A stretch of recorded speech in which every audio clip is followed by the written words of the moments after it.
Aujourd'hui, nous plongeons dans un chapitre fascinant et digne d'un film d'espionnage. Les tentatives d'assassinat de Fidel Castro par la CIA et la mafia américaine. Entre complots audacieux, gadgets dignes de James Bond et alliances improbables, ces tentatives sont parmi les plus célèbres de l'histoire contemporaine. Alors, installez-vous confortablement et découvrons ensemble cette histoire incroyable. N'oubliez pas de vous abonner et de liker, s'il vous plaît. Contexte historique. Fidel Castro est arrivé au pouvoir à Cuba en 1959, après avoir renversé le dictateur Fulgencio Batista. La révolution cubaine, menée par Castro et ses camarades comme Che Guevara, a bouleversé l'île et mis fin à des décennies de dictature corrompue et d'influence américaine sur l'économie et la politique cubaine. La nationalisation des entreprises américaines et l'alliance de Cuba avec l'Union soviétique ont rapidement fait de Castro un ennemi juré des États-Unis en pleine guerre froide.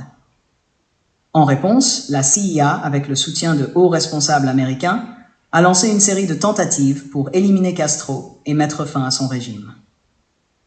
Ces opérations se sont intensifiées après l'échec de l'invasion de la baie des Cochons en avril 1971. Une tentative mal préparée et mal exécutée de renverser Castro avec une force de mercenaires cubains exilés. Après cet échec humiliant, la détermination de la CIA à éliminer Castro n'a fait que croître, donnant naissance à des plans de plus en plus audacieux et désespérés. Les principales tentatives d'assassinat. La pilule empoisonnée, 1960. L'une des premières tentatives d'assassinat impliquait une pilule empoisonnée. La CIA a travaillé avec des membres de la mafia américaine, dont Sam Giancana et Santo Traficante, pour organiser l'opération. Ces pilules contenaient une toxine mortelle et devaient être placées dans la nourriture ou la boisson de Castro. Les pilules étaient conçues pour se dissoudre rapidement et être indétectables, ce qui aurait permis une mort discrète. Cependant, l'opération a échoué, car les pilules se sont dissoutes avant de pouvoir être utilisées. La mafia avait ses propres raisons de vouloir éliminer Castro, car la révolution cubaine avait fermé leur lucrative opération de jeu et de drogue à La Havane.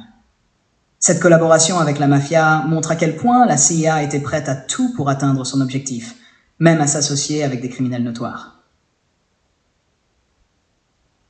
Le cigare explosif. En 1960, la CIA a conçu un plan pour offrir à Castro un cigare explosif, sachant qu'il était un fumeur invétéré de cigares cubains. Le cigare devait contenir des substances explosives ou toxiques suffisamment puissantes pour tuer instantanément Castro lorsqu'il l'allumerait. Cependant, malgré les efforts pour faire parvenir le cigare à Castro, il n'a jamais atteint sa cible. Le cigare explosif est l'un des plans les plus célèbres et les plus caricaturés dans la culture populaire, souvent mentionné dans des films et des séries télévisées. Cette idée montre la créativité extrême et parfois absurde des tentatives de la CIA. La combinaison d'objets empoisonnés, 1961. En 1971, la CIA a eu l'idée de piéger la combinaison de plongée de Castro, sachant qu'il était un passionné de plongée sous-marine. L'idée était d'infecter la combinaison avec un champignon toxique qui provoquerait une maladie de la peau mortelle. Une autre version de ce plan impliquait une conque sous-marine explosive, qui devait être placée dans une zone où Castro aimait plonger. Mais Castro n'a jamais utilisé la combinaison offerte. Cette tentative est souvent citée pour illustrer l'approche quasi burlesque de certaines opérations de la CIA.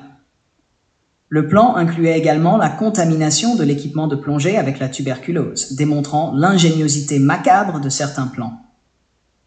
Hachar, l'opération Mongoose, 1961-1963.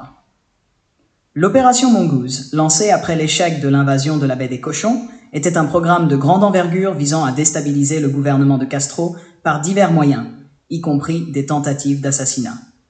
Dirigée par Edward Lansdale, cette opération comprenait une série de plans destinés à éliminer Castro et à provoquer un soulèvement à Cuba.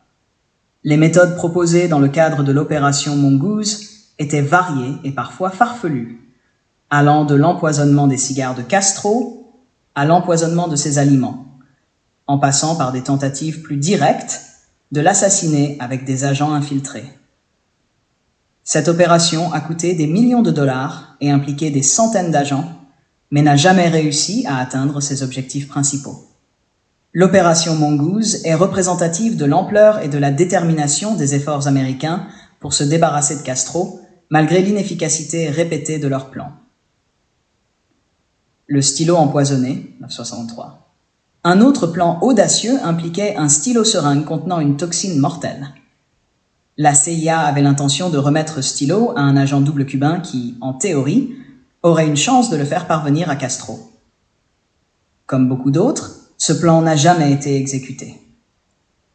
Ce plan ressemble à une véritable scène de film d'espionnage illustrant la créativité de la CIA dans ses tentatives d'élimination. La complexité et le danger de ces opérations montrent à quel point la CIA était prête à risquer pour atteindre ses objectifs.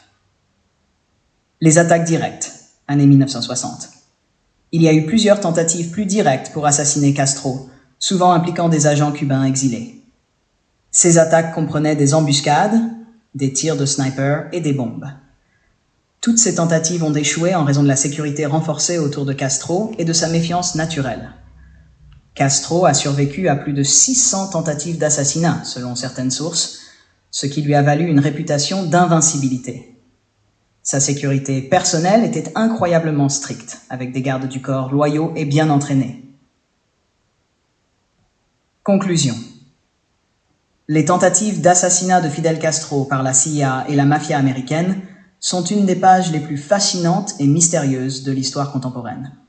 Elles montrent non seulement l'hostilité intense entre les États-Unis et Cuba pendant la guerre froide, mais aussi la créativité et l'audace des opérations secrètes.